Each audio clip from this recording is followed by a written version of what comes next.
Hi there. So let's have a look what we've got from our lovely little soaking things in bleach, trying very, very hard not to spill anything. So I turned these once, but like quite close to the end of the time. It's been about half an hour, 40 minutes, and some of them were floating on top. Well, they were all floating on top, and of course nothing diffused through there. So let's go from largest to smallest and have a look at the diffusion distance and how the surface area to volume ratio affects how molecules such as oxygen or glucose can diffuse into the cell from the outside, the membrane. Here's nothing. Here's the E. coli. It doesn't want to come. It's so absolutely tiny. And you can see it's completely bleached. So I put it on here. Obviously, its time to get completely bleached, it was about a minute. So I didn't really have to leave that in there long.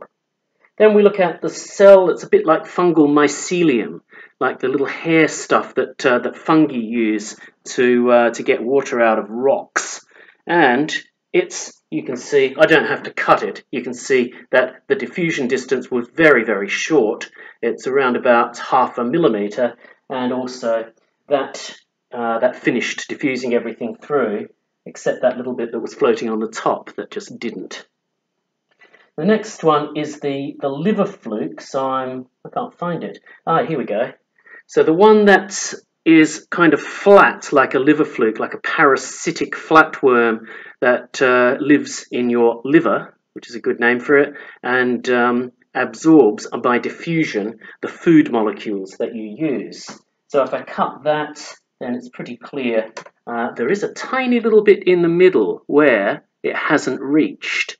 But you can see that in the half an hour, that did get most of its cell serviced by diffusion. And so if that's oxygen we're talking about, then most of the cell gets to respire. But even this quite thin thing with the small diffusion distance, it was floating on the top, and so some of it didn't get the bleach diffusing to it. So let's have a look at what happens with the 1 centimeter cubed. Here it is. And I have to cut that to see what it's done. And, well, you can see that not much has happened.